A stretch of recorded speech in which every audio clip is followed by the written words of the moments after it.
안녕하세요. 낭떠러지 앞에서 귀인을 만났던 여자입니다.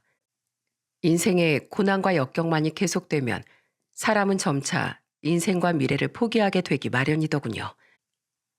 젊은 사람이 뭘 아냐며 건방지다고 말씀하실 수도 있겠지만 이른 나이에 그런 감정을 경험할 만큼 제 인생은 순탄치 않았어요. 그런 제 인생이 얼마나 드라마틱하게 변했는지, 제가 어떤 일을 계기로 변해 지금 이런 사연글까지 쓸 수 있게 된 건지에 대해 지금부터 이야기를 시작해 보겠습니다.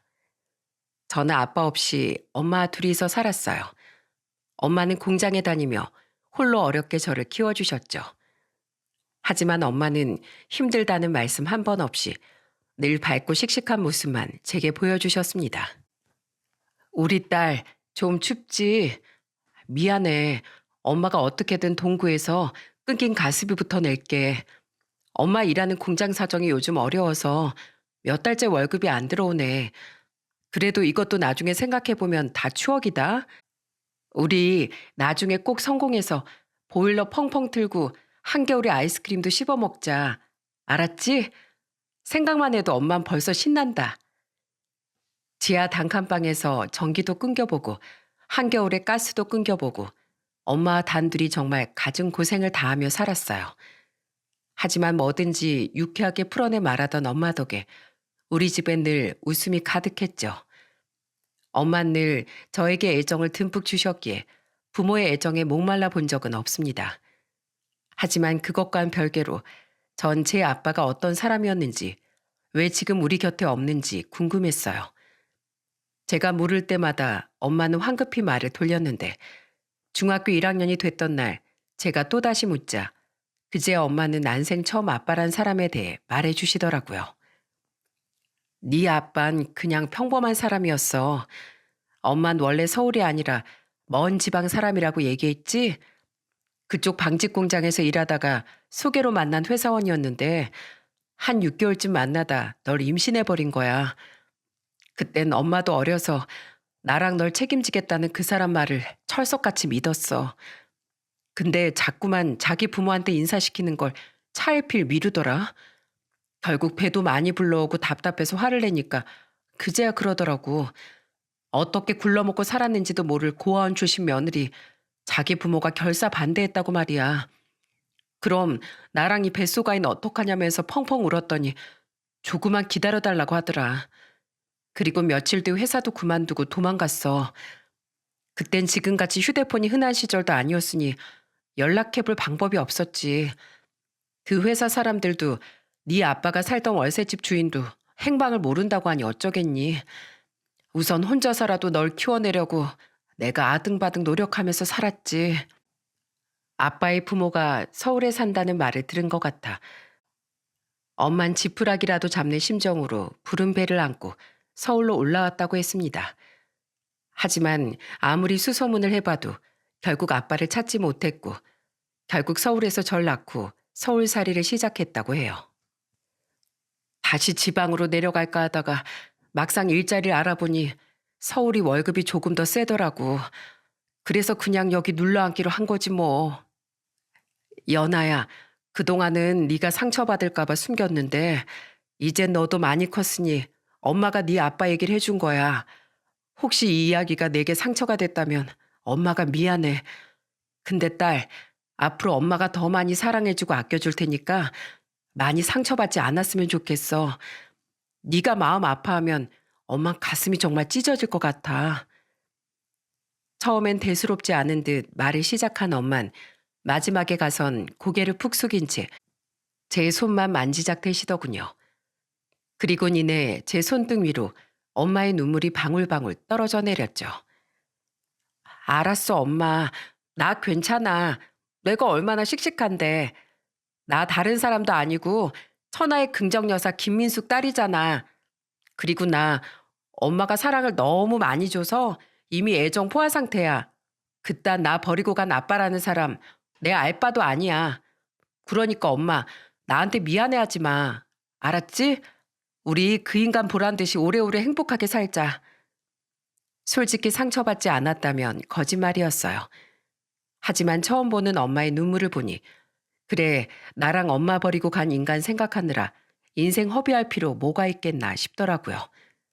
제게 누구보다 소중한 엄마만 있으면 됐었으니까요. 힘겹게 생계를 꾸려가던 엄마를 도우려 저는 중학교 2학년 때부터 새벽 신문 배달 아르바이트를 시작했습니다. 그렇게 우린 악착같이 돈을 모았고 제 나이 17살의 가을엔 드디어 지하 월세 단칸방을 벗어나 구옥 빌라 전세로 이사 갈 수 있었어요. 비록 계단 없는 5층짜리 건물의 5층이라 계단을 많이 오르내려야 했지만 그까짓 거 우리에겐 문제도 아니었죠. 우와, 엄마, 여기 안방 봐. 완전 커. 방도 2개나 되고 거실도 짱 넓어. 와, 여기 진짜 우리 집 맞지? 그래, 맞다, 맞아. 거 봐. 엄마가 인내하고 살다 보면 반드시 좋은 날이 온다고 했지? 우리 앞으로 더 힘내서 살자, 우리 딸. 오늘 저녁은 특별히 짜장면에 탕수육까지 시켜 먹자. 공부를 나름대로 잘했던 전 이사한 뒤로 공부에 더욱 매진하기 시작했어요. 좋은 대학을 가서 좋은 직장을 구해 엄마를 얼른 호강시켜드리고 싶다는 희망찬 꿈을 꾸며 말입니다. 하지만 이제 막 피기 시작했던 우리 모녀의 미래는 그로부터 채 1년도 지나지 않아 산산조각 나버리고 말았어요. 급작스런 불행은 새벽을 타고 우릴 찾아왔습니다.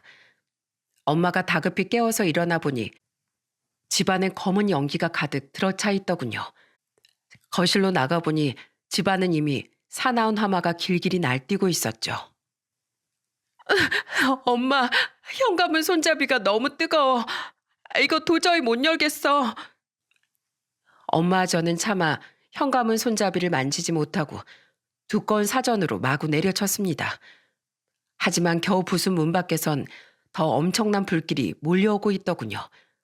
엄마와 전 그렇게 집에서 나가지도 못하고 홍비백산한 채 집에 갇혀있는 신세가 됐어요. 사방에서 뻗쳐오는 불길에 댄 살갗엔 타는 듯한 고통이 몰려왔습니다. 바로 그때 열린 베란다 창문 밖에서 확성기 소리가 들려왔어요. 그건 바로 빠져나오지 못한 빌라 주민들은 하단에 설치해둔 에어매트로 뛰어내려 탈출하라는 소방관 분들의 희망의 외침이었죠. 나중에 듣기로 그날의 화마가 어찌나 거대했던지 소방관 분들이 건물 내부로 진입하기조차 쉽지 않던 상황이었다고 하더라고요. 엄마부터가 얼른. 그게 무슨 소리야? 어떻게 자식을 이런 곳에 두고 부모가 먼저 갈 수 있어? 잔소리 말고 얼른 뛰어내려. 겁먹지 말고 얼른. 엄마도 금방 뒤따라갈게. 둘 다 이러고만 있으면 더 위험하니까 어서. 그렇게 전 엄마보다 먼저 베란다 창문을 통해 극적으로 탈출했습니다.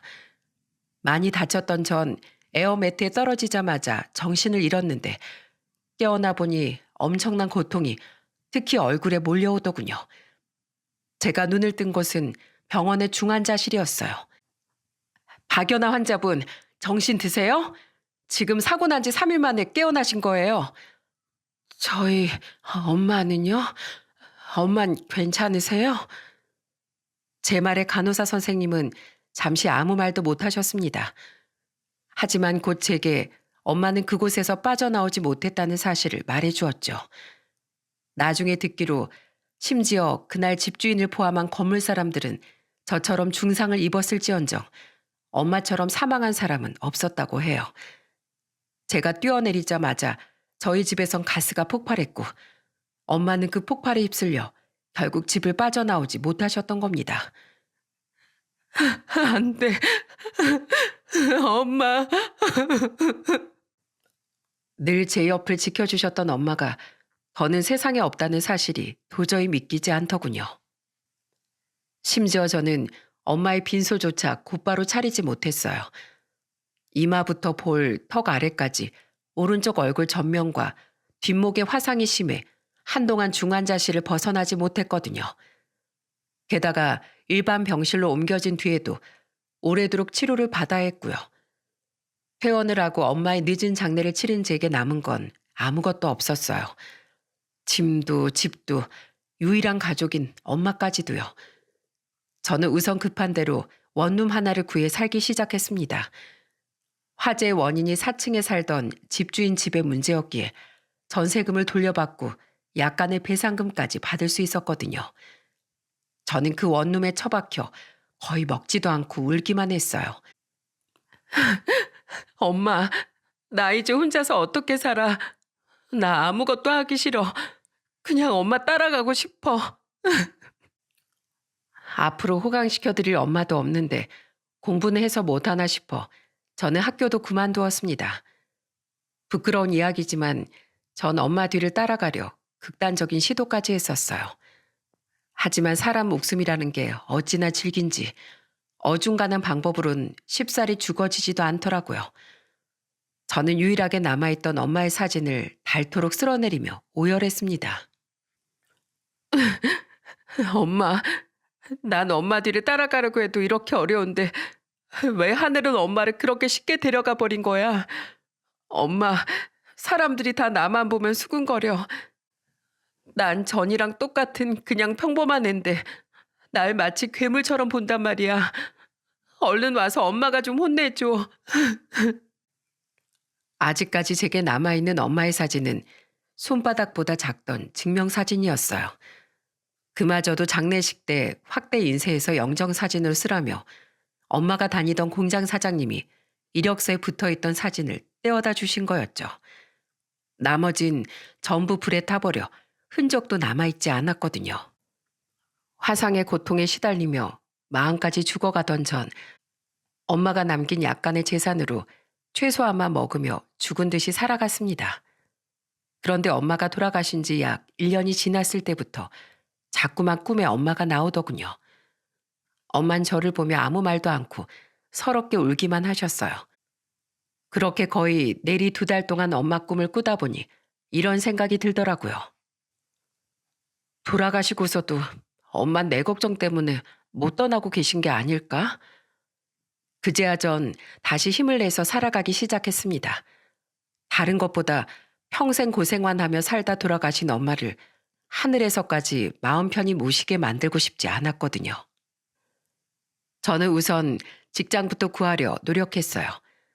하지만 중졸의 외모도 흉한 저를 알바로라도 뽑아주겠다는 곳을 찾긴 쉽지 않았죠. 노력 끝에 전 집에서 멀리 떨어진 공장에 취직할 수 있었어요. 하지만 사회생활이라는 게 생각보다 더 녹록지 않더라고요. 이 괴물아, 똑바로 일 못해? 생긴 게 그따위면 일이라도 제대로 해야 할 거 아니야? 죄송합니다. 얼른 익숙해질게요. 아유, 애가 음침해가지고 공장 분위기 죄다 흐려놓네.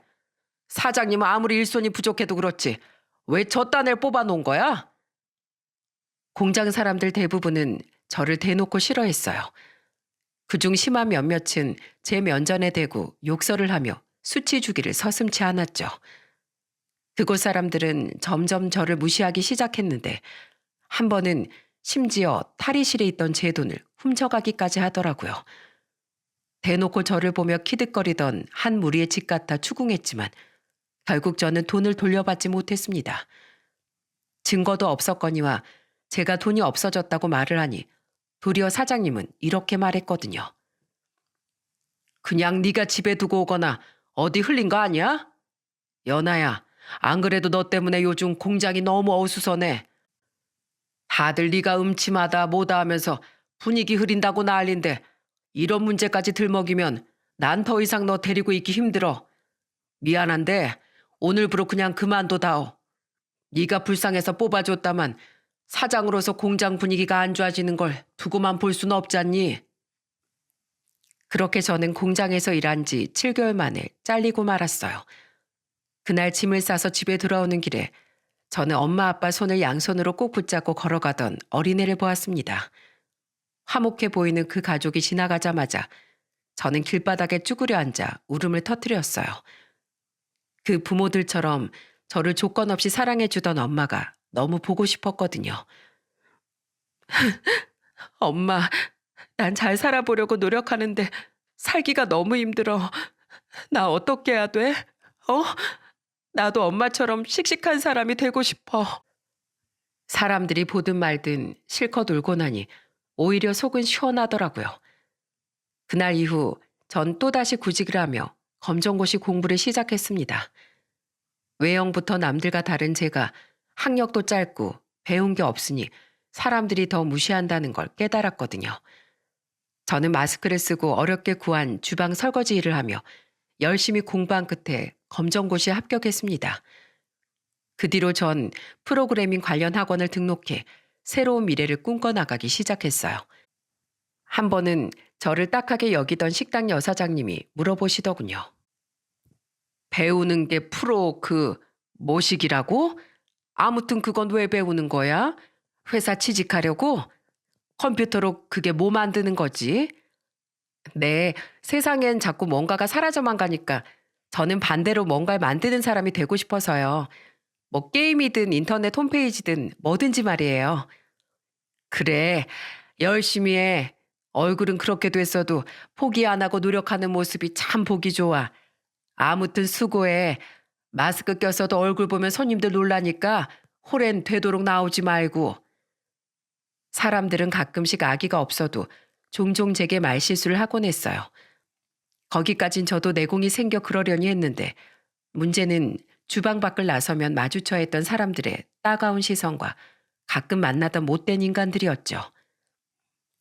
엄마, 저 사람 얼굴 봐. 얼굴이 완전 이상해. 이리 와. 엄마가 이상한 사람 가까이 가지 말라고 했지? 괜히 나쁜 짓이라도 당하면 어쩌려고 그래. 얼른 떨어져.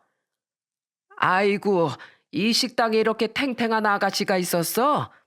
근데 한여름에 마스크는 왜 끼고 있어? 에이, 우리 젊은 아가씨 얼굴 한번 봐야겠다. 으아, 이 뭐야? 이봐요, 사장님. 아, 손님들 기분 잡치게 뭐 이런 흉물을 식당에 데려다 놨소? 야, 이 음식들 다 가져가. 너 같은 애가 옮긴 음식 괜히 먹었다가 재소음 붙을 일 있냐? 사장님, 나 음식 좀 새로 다시 내주시오. 아무 짓도 안 한 절 위험인물 취급하던 애엄마. 일손이 부족해 잠시 서빙을 하던 제게 성적 수치심을 주다 못해 저를 질병 취급하던 변태 할배. 대놓고 지하철이나 버스에서 제 옆자리에 앉길 꺼려하던 사람들 등등. 세상은 수도 없이 저를 할퀴어대더군요. 그 와중에 일하던 식당이 폐업을 해 저는 또다시 받아주는 아르바이트 자리를 찾아 전전해야만 했죠. 처음엔 많이 울었지만 저는 점점 씩씩하게 이겨내기 시작했습니다. 늘 긍정적이고 밝게 살아가던 엄마를 닮아가고 싶었거든요. 엄마, 나 꼭 공부 열심히 해서 성공할 거야. 그래서 나 무시했던 사람들 보란 듯이 떵떵거리면서 잘 살 거야. 그러니까 엄마, 내 걱정 말고 하늘에서 꼭 지켜봐줘. 알았지? 김미숙 딸 박연아 화이팅! 아자아자! 저는 화이팅이라는 엄마의 말버릇을 흉내내며 늘 마음을 다잡았습니다. 하지만 제 인생의 고난은 계속해서 들이닥쳤어요. 프로그래밍 관련 자격증까지 땄건만 도통 저를 받아주겠다는 회사는 나타나질 않더군요. 겨우 이력서가 통과됐다 싶어도 저는 면접을 보는 족족 떨어지고 말았어요. 심지어는 아예 면접도 보지 않던 무례한 사람까지 있었죠. 박연아 씨? 증명사진하고 얼굴이 좀 다르네. 아, 됐습니다. 이만 나가보세요. 다음. 박연아 씨 들어오세요. 아, 얼굴에 흉터가 심하시네요. 화상 자국인가요? 네, 제가 고등학생 때 집에 큰 불이 나서 생긴 흉터입니다. 비록 외형은 이래도 일 하나만큼은 성실하게 그리고 우수하게 해낼 수 있다고 자신합니다. 네, 뭐 대부분 면접자들은 다 그렇게 말하더라고요. 근데 그 흉터 안 아파요? 그 정도면 다쳤을 때 고통도 심했을 것 같은데 그만큼 심하게 다치면 나라에서 보상은 해주나? 저를 무시했던 면접관보다 더 제게 상처를 준 건 면접에 대한 이야기는 전혀 없이 순전한 호기심을 표했던 사람들이었습니다. 자신의 호기심이 누군가에겐 끔찍한 과거를 떠올리는 고문과 같다는 사실을 인지하지 못하던 무례한 사람들이었죠. 분명 시험에 통과했을 때만 해도 앞으로 펼쳐질 미래에 대한 기대가 가득했는데 점점 지쳐갔습니다. 이력서와 제 얼굴을 번갈아 보던 사람들의 시선에 자꾸만 기가 죽어갔습니다. 그렇게 취업을 위해 노력한 지도 어느새 8년이란 시간이 흘렀더군요. 당시 저는 엄청난 좌절감에 빠져 편의점 아르바이트 날과 면접 날을 제외하고 외출하는 날은 복싱장에 나가던 시간뿐이었죠. 제 얼굴이 이렇다고 만만하게 성적으로 접근하는 진상들이 있어 제 몸은 스스로 보호하고자 2년간 저는 복싱을 배우고 있었거든요. 연아 씨, 요즘 체육관 나오는 횟수가 많이 줄었네요. 잘 지내고 계신 거죠? 안녕하세요, 관장님. 저 괜찮아요. 그냥 저 같은 사람한텐 애초에 시작할 기회조차 주어지지 않는 것 같아서 요즘 많이 우울하더라고요.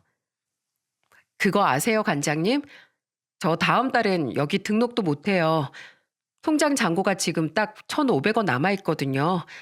다음 달 편의점 월급날까지 그걸로 버텨야 해서요. 편의점 사장님이 손님들이 불쾌해한다고 제 근무 일수를 마음대로 줄여버렸거든요. 근데 뭐 어쩌겠어요. 저 받아주는 곳 찾기도 힘든데 아쉬운 사람이 참아야죠. 저보다 2살 많던 관장님은 따뜻한 분이었습니다. 모두들 기피하던 제게 인상 한번 찡그리지 않고 친절히 다가와 늘 제 안부를 물어주던 좋은 사람이었죠. 모친께서 구순 9개월이라는 선천성 기형을 갖고 태어나셔서 외모에 대한 편견 어린 시선이 얼마나 괴로운 건지 잘 알고 있다고 제게 말씀해 주시더라고요. 그런 관장님은 제게 가끔 일상 이야기를 토로할 수 있던 유일한 친구나 다름없었기에 외로운 마음을 달래려 저는 없는 형편에도 복싱장을 계속 나갔던 것 같아요. 그래도 연아 씨, 체육관은 계속 나오세요. 제가 다음 달은 무료로 이용할 수 있게 해드릴게요. 오랜 회원이셨으니까 제가 특별히 서비스하는 겁니다. 사람 힘들 땐 아무 생각 없이 땀 흘리고 운동을 해줘야 한결 낫다고 하더라고요. 그러니까 꼭 나오세요. 아셨죠? 배려가 고마워 고개를 끄덕였지만 사실 이미 전 모든 걸 거의 포기한 상태였습니다. 3일 뒤 잡힌 무려 50번째 면접에서마저 떨어지면 모든 걸 정리하고 이번에야말로 엄마 곁으로 가고 싶다는 위험한 마음뿐이었죠. 그렇게 전 큰 기대는 않고 마지막 면접을 볼 회사로 향했습니다. 그곳은 인터넷 홈페이지용 프로그램 등을 개발하는 회사였는데 규모는 작아도 인지도가 있던 곳이라 채용 공고가 잘 올라오지 않았었어요. 그만큼 퇴사율이 낮았다는 거니 아마 직원 복지도 좋을 것 같았죠. 저는 5명 중 마지막 순서였습니다. 차례가 된 저는 면접장에 들어가 3명의 면접관에게 꾸벅 인사를 한 후 자리에 앉았어요. 안녕하세요. 준비된 인재 박연아입니다. 비록 떨렸지만 저는 마지막까지 최선을 다하기 위해 고개를 똑바로 들고 외쳤습니다. 하지만 아니나 다를까 3명의 면접관 또한 제 얼굴을 보자마자 안색이 빠르게 어두워지더라고요. 그래도 애써 웃는 낯을 보이려 노력했는데 가운데 앉아있던 중년의 여자가 유난히 저를 뚫어지게 바라보더군요. 순간 직감했죠. 아, 이번에도 역시 얼굴 때문에 떨어지겠구나 하고 말입니다. 심지어 그 여자는 저를 요리조리 샅샅이 뜯어보기까지 하더라고요. 너무 집요한 시선에 그러지 않으려고 해도 저는 자꾸만 위축되어 갔습니다. 저는 그 여자를 똑바로 마주보지 못하고 자꾸만 고개를 돌리며 숙였어요. 대표님, 질문 안 하세요? 잠깐만요. 박연아 씨? 제 쪽으로 고개 좀 들어보실래요? 심지어 그 여자는 그 회사의 대표였더라고요. 대체 어떤 수모를 주려나 싶어 잔뜩 긴장한 채 저는 쭈뼛쭈뼛 얼굴을 들었습니다. 그런데 이어진 대표님의 말은 제가 미처 상상하지 못한 의외의 말이었어요. 그리고 그때부터 제 인생엔 크나큰 반전이 펼쳐지기 시작했죠. 혹시 어머님 성함이 어떻게 되세요? 저희 엄마요? 김민자 숙자 되십니다. 그런데 무슨 일로... 그렇죠? 어머님이 김민숙 맞죠? 얼굴에 흉터가 심하긴 해도 멀쩡한 다른 얼굴은 민숙이랑 완전 판박이길래 설마 했어요. 찾았네, 찾았어. 드디어 민숙을 내가 찾게 된 거야. 제가 엄마의 성함을 말하자 대표님은 책상을 탁 치며 벌떡 일어나기까지 했습니다. 놀랍게도 대표님은 저희 엄마를 아시는 것 같더라고요. 아마 제가 엄마와 완전 붕어빵이라 저까지 알아본 것 같았죠. 의외 행동에 저뿐 아니라 양쪽에 있던 면접관들까지 전부 놀랐더군요. 하지만 대표님은 전혀 아랑곳하지 않고 제게 다가오며 이렇게 말했어요. 저기, 우선 우리 대표실 가서 잠깐 얘기 좀 할까요? 다들 면접은 여기서 마무리하죠. 어차피 연아 씨가 마지막 면접자였잖아요. 연아 씨, 같이 나가요. 그렇게 전 영문도 모르고 대표실까지 따라가게 되었습니다. 테이블에 마주보고 앉자마자 대표님은 제 손부터 덥석 잡으시더군요. 그리곤 흥분한 표정을 감추지 못한 채 물었죠. 그래서 연아 씨, 다짜고짜 미안하지만 민숙이, 그 연아 씨 어머닌 잘 지내고 있나요? 어디 살아요? 연아 씨랑 같이 서울에 살고 있는 건가요? 지금 전화 한 번만 먼저 해보면 안 될까요? 아니요. 저희 엄만 14년 전에 돌아가셨어요. 집에 불이 나서요. 제 얼굴도 그때 이렇게 된 거고요. 뭐라고요? 민숙이가 세상을 떠났다고요? 그럴 수가. 제 말에 대표님은 눈물을 주르륵 흘리셨어요. 그리고 대표님은 대체 저희 엄마와 무슨 관계냐는 제 물음에 놀라운 엄마와의 인연을 말씀해 주셨습니다. 연아 씨, 혹시 제가 말을 좀 편히 해도 될까요? 네, 얼마든지요. 그래, 고맙구나. 연아야, 난 고아원에서 살던 시절 네 엄마 민숙이랑 둘도 없는 친구였단다. 네? 저희 엄마 친구셨다고요? 그래, 민숙인 5살 때, 난 8살 때 부모님이 돌아가시면서 고아원에 맡겨지게 됐는데 그때 통 적응하지 못하고 따돌림까지 당하던 내게 먼저 다가와 준 애가 바로 민숙이었어. 그곳에서 우린 유일하게 동갑내긴 여자애들이었거든. 민숙이 날 괴롭히던 언니들한테 날 대신에 바락바락 대들어주기도 하고 학교에서까지 잔뜩 움츠러들어 있었던 날 놀리던 애들에게 신발 주머니를 휘두르기도 했지. 세상에 혼자 남은 것 같아 너무 무섭고 두려웠던 내게 마치 민숙인 영웅 같았어. 그렇게 우린 서로를 의지하면서 둘도 없는 단짝이 되었단다. 대표님은 제 손을 놓지 않고 만지작거리며 과거를 회상하셨습니다. 그런 대표님에게선 왠지 아빠 이야기를 해주며 제 손을 만지던 엄마의 모습이 겹쳐 보였죠. 성인이 되자마자 우린 그곳을 나와 방 한 알구에서 같이 살기 시작했어. 그게 그러니까 딱 85년도였네. 그리고 한 방직 공장에 사이좋게 취직까지 같이 하면서 새 인생을 꿈꿨지. 아직도 눈에 선해. 자상한 남편 만나서 애 낳고 평범한 가정 꾸리고 사는 게 소원이라며 웃어 보이던 민숙이 모습이 말이야. 너도 알다시피 네 엄마가 좀 밝은 사람이니? 난 민숙이가 웃을 때마다 내 인생도 환해지는 듯한 착각까지 들었단다. 민숙인 내 인생의 빛이나 다름없었어. 하지만 난 소소한 행복을 꿈꾸는 민숙이랑 달랐어. 난 공부해서 크게 성공하고 싶었단다. 그래서 열심히 돈을 모아서 3년 뒤 미국 유학길에 올랐지. 그때 처음으로 긴 이별을 하게 된 우린 서로를 끌어안고 얼마나 울었는지 몰라. 그때 민숙인 나한테 당시 돈으로 200만 원이란 거금까지 쥐어줬어. 놀라서 내가 거절하려는데 민숙이가 그러더라. 너 유학 자금 부족한 거 다 알아. 미국 가서 길바닥에서 잘 작정이야? 네가 잘 되는 게 나까지 행복해지는 일이니까 이거 받고 너 꼭 미국 가서 열심히 공부하고 성공해야 돼. 알았지? 응원한다. 내 친구 강현수. 난 언젠간 반드시 이 은혜를 갚겠다고 약속하곤 미국으로 떠났단다.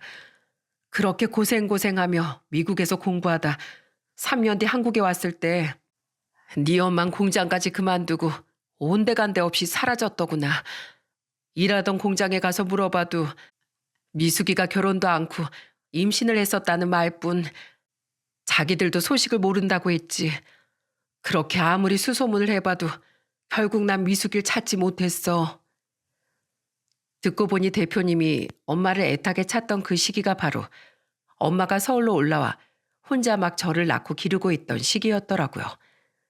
그 뒤 대표님은 한국에 들어올 때마다 엄마를 찾았지만 번번이 실패했다고 합니다. 그러다 미국에서 만난 한국인 남편과 결혼했고 40대 초반에 아예 한국으로 들어와 회사를 차리신 거라고 했어요. 이후론 애 키우랴 회사 몸집 불리랴 정신없이 살다가 엄마를 찾지 못하셨다고 해요. 말을 마친 대표님은 다시 제게 그동안 어떻게 살았냐며 아빠는 어떤 사람이고 엄마는 생전 어떤 삶을 살다 갔냐고 물으셨습니다. 난 부디 미숙이가 평범한 가정을 이루고 살고 싶다던 소원을 꼭 이루길 바랬었다. 미숙인 행복했었니?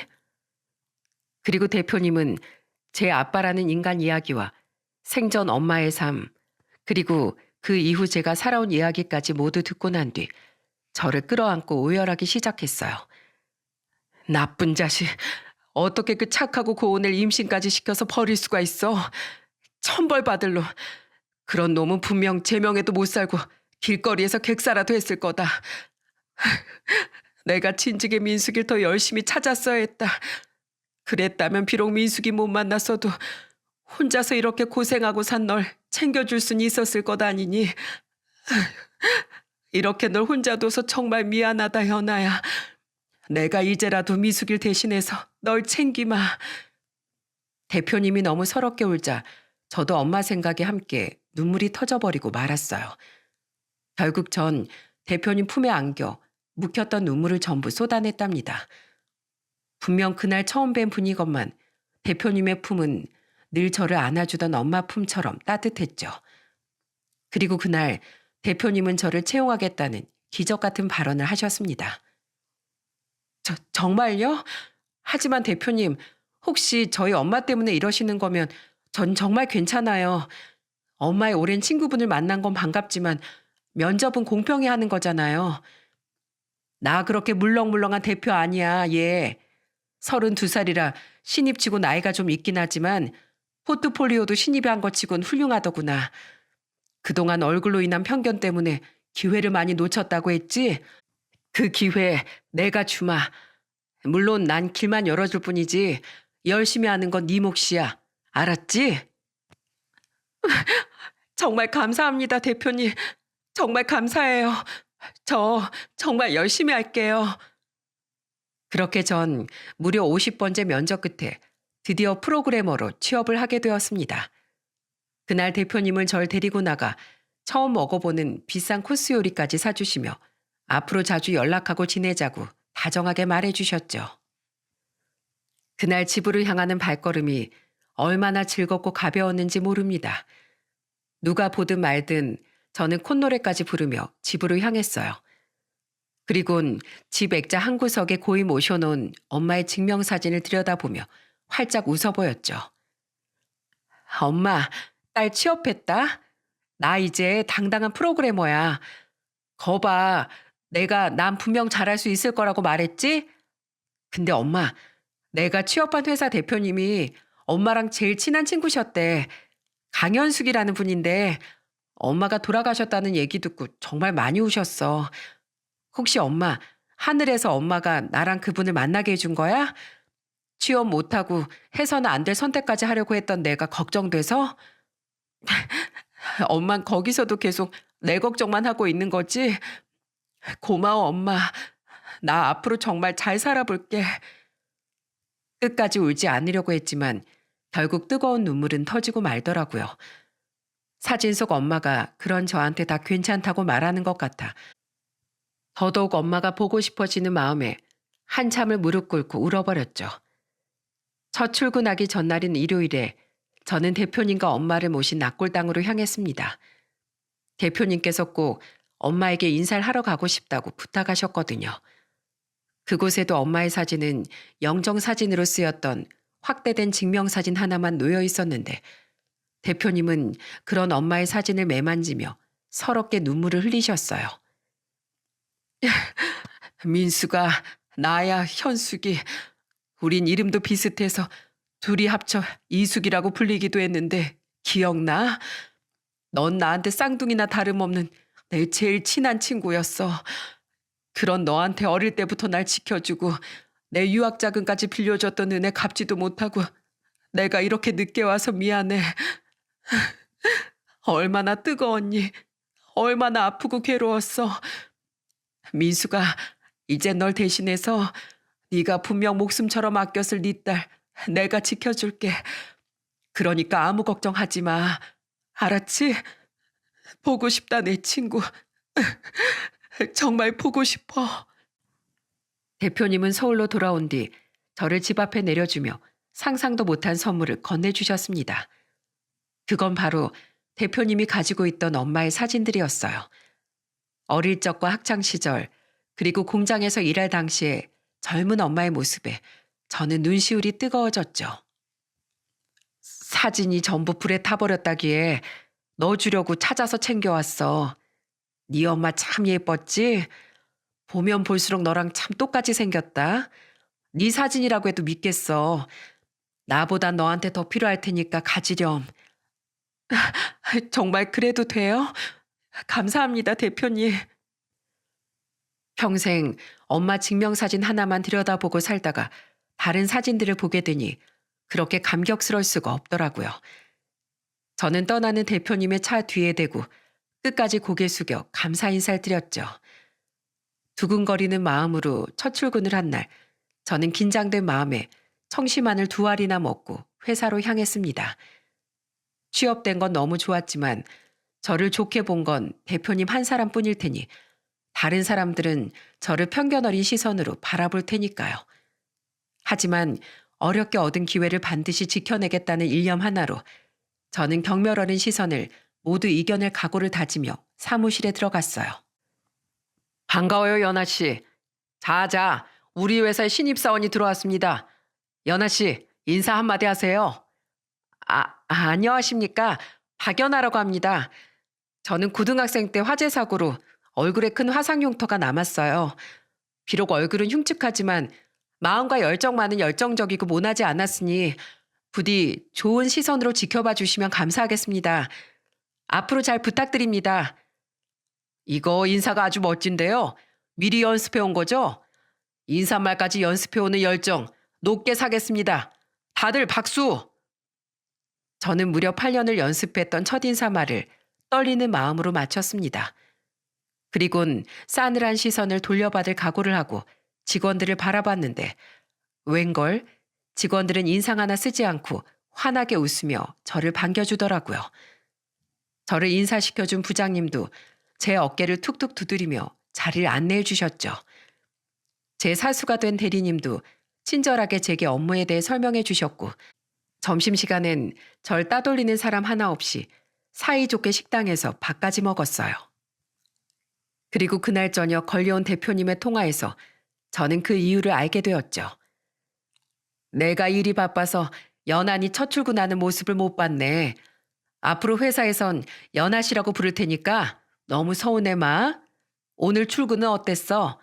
우리 회사 직원들 정말 성격 좋아. 다들 잘해주지? 네.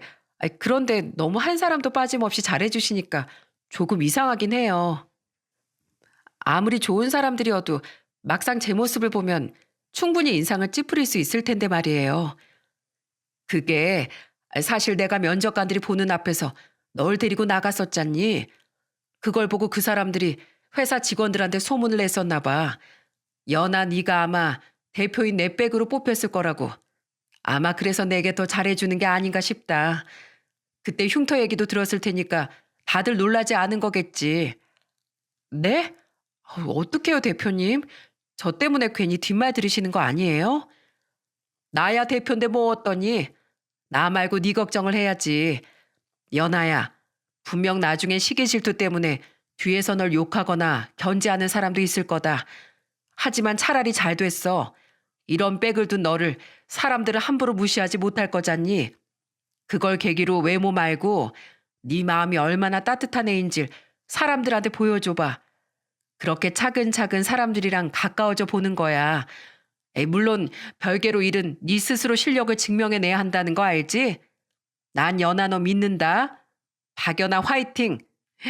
나 방금 네 엄마 같았지? 회사에서 보자.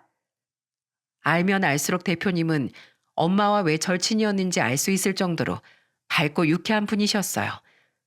그런 대표님께 누가 되지 않고자 저는 대표님의 말을 지표 삼아 먼저 사람들에게 용기 내어 다가가기도 하고 밤을 새며 공부하는 한이 있더라도 얼른 실력을 키우기 위해 끊임없이 노력했어요.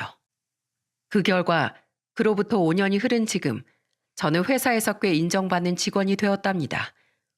또한 직원들과 두루두루 친하게도 잘 지내고 있죠.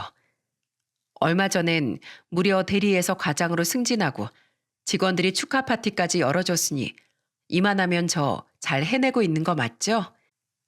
여보 늦었어. 대표님이랑 다들 기다리시겠다. 알았어. 1분만. 나 준비 거의 다 했어. 립스틱만 바르면 돼. 흉터가 한결 옅어지니까 나한테도 화장하는 재미가 생기더라니까. 뭐부터 말씀드려야 할까요? 5년 사이 제게 일어난 기적이 한두 가지가 아니라서요. 우선 제 얼굴에 흉터는 여전히 남아있지만 전과는 비교도 되지 않을 정도로 많이 옅어졌습니다. 대표님께서 괜찮다는 저를 극구 데려가 화상 흉터 제거 수술을 시켜주셨거든요.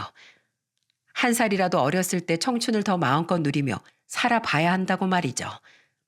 외모는 거의 자포자기한 상태로 살았는데 한결 나아진 제 스스로의 모습을 보니 정말 인생이 새롭게 느껴지더라고요. 그리고 방금 들으셨다시피 저는 결혼도 했는데요. 제 남편이 누구냐면 말이죠. 근데 여보, 당신 요새 회사 일 바쁘다고 너무 복싱하러 안 오는 거 아니야? 운동을 꾸준히 해야 건강을 지키지. 아이, 알았어. 누가 관장 아니랄까 봐 잔소린. 다음 주부터 꾸준히 나갈게. 됐죠, 서방님? 제 남편은 바로 제 유일한 친구가 돼주었던 복싱장 관장이에요. 정말 놀랍죠? 4년 전 남편은 오랫동안 저를 짝사랑해 왔다고 고백을 하더라고요. 힘든 상황에서도 어떻게든 꿋꿋이 이겨내려고 하는 제가 멋져 보였다고 말입니다. 자기 이상형이 항상 긍정적으로 살아가려고 노력하는 캔디였다나 뭐라나. 그런데 제가 자신을 남자로 보지 않는 것 같아 그 긴 시간 동안 제게 잘해주기만 하며 마음을 끓였었다고 하네요. 전 평생 누군가 절 여자로 봐줄 일은 없을 거라고 생각했는데 세상 일 참 신기하지 않나요? 애초에 기대가 없었으니 고백할 엄두는 내지도 못했지만 저 역시 내심 남편을 좋아했었기에 우린 2년의 연애 후 결혼까지 꼴이 날 수 있었어요. 홀 시어머니와 손아래 시누이도 아무런 편견 없이 절 가족으로 따뜻하게 맞이해 주셨죠. 아가, 나도 어렸을 때 언청이라고 손가락질 많이 당하며 살아봐서 안다. 남들과 다른 외모를 가지고 살아간다는 게 얼마나 괴로운 일인지 말이야. 하지만 아가, 너에겐 이제 동아기도 있고 나랑 네 시누이도 있단다. 그러니 밖에 나가서 절대 기죽지 말고 늘 당당하게 살아. 알았지? 힘든 시길 잘 이겨내고 내 며느리로 찾아와줘서 정말 고맙다. 저희 시어머니 참 좋은 분이시죠? 그리고 저희 결혼식 축사는 다름 아닌 대표님께서 맡아주셨답니다. 본인도 저보다 8살 어린 딸이 있으시면서 마치 친딸 시집 보내는 듯 쉴 새 없이 눈물을 흘리면서 말이죠. 대표님은 축사의 마지막을 이런 말로 마무리하셨어요.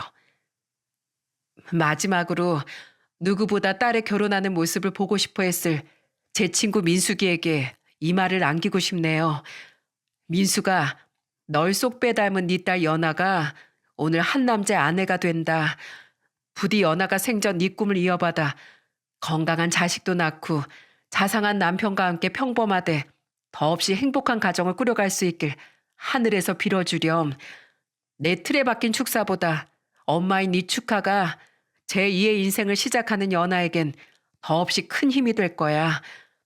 그럼 하객 여러분 모두에게 두 사람의 영원한 행복을 위한 응원의 박수 부탁드리며 이만 축사를 마치겠습니다. 두 사람 모두 결혼 축하해. 대표님의 축사가 어찌나 엄마를 생각나게 하던지 저 또한 대표님을 따라 한참을 흐느끼고 말았네요. 그리고 대표님은 저에게 무려 서울의 작은 아파트 한 채를 신혼집으로 선물까지 해주셨어요. 아니에요, 대표님. 우리 그냥 작게 시작하면 돼요.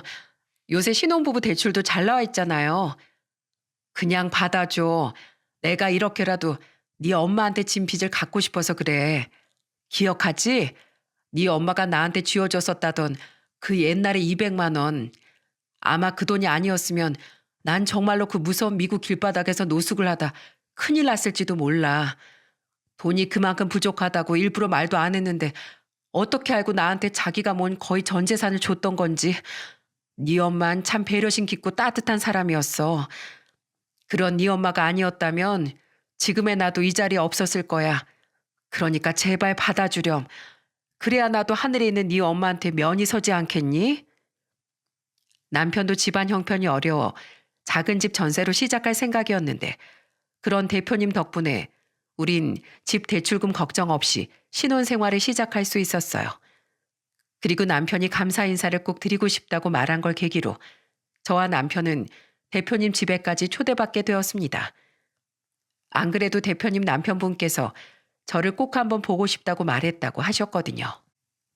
살면서 연하니 어머니 얘길 집사람한테 얼마나 많이 들었는지 이젠 마치 내가 아는 사람처럼 느껴질 정도였단다. 그런 네 엄마가 이미 돌아가셨다는 얘기랑 네가 힘들게 살았다는 얘기를 들었을 땐 참 마음이 아팠어. 집사람에게 은인이면 내게도 은인과 마찬가지니까 그분의 딸인 널 참 만나보고 싶었단다. 앞으로 가끔씩 같이 식사도 하면서 좋은 관계로 지내자꾸나. 그날 이후 저와 남편은 종종 대표님 집에 초대받거나 밖에서 외식을 하는 등 대표님의 가족과 왕래를 하며 잘 지내고 있습니다. 대표님의 딸도 외동이라 외로웠다며 저를 언니하고 잘 따라주고 있죠. 외롭게 살던 제게 마치 친정이 생긴 것만 같아 저는 늘 대표님과 가족들에게 고마워하고 있답니다. 저는 이렇게 더 없는 행복을 쟁취해 잘 살아가고 있어요. 모든 걸 포기하려던 순간 구세주처럼 나타나 저를 이끌어준 대표님 덕분에 말이죠. 비록 아이는 아직 찾아와 주지 않았지만 전 남편과 이세를 갖기 위해 열심히 노력하며 제게 주어진 삶을 늘 긍정적으로 씩씩하게 살아나갈 생각입니다. 대표님의 축사처럼 엄마가 그토록 꿈꿨던 평범한 행복을 딸인 제가 대신 이뤄드리고 싶어요. 또한 전 제가 새로운 인생을 살 수 있도록 도와준 대표님을 평생 엄마 대신이라 여기고 효도하면서 살려고 합니다.